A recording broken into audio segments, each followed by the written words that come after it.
Lunedì 15 settembre, Beata Vergine Maria Addolorata. È il 258° giorno dall'inizio dell'anno, ne mancano 107 al termine. Il sole sorge alle 6:49 e tramonta alle 19:22.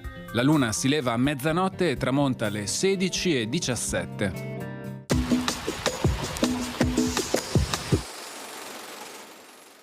L'imperatore Federico Barbarossa stipula un trattato con Venezia. In esso vengono rinnovati e confermati tutti i patti stipulati con i precedenti imperatori, tanto circa i confini quanto riferendosi ai boschi, alle vigne e a ogni altro possedimento veneziano nelle terre imperiali.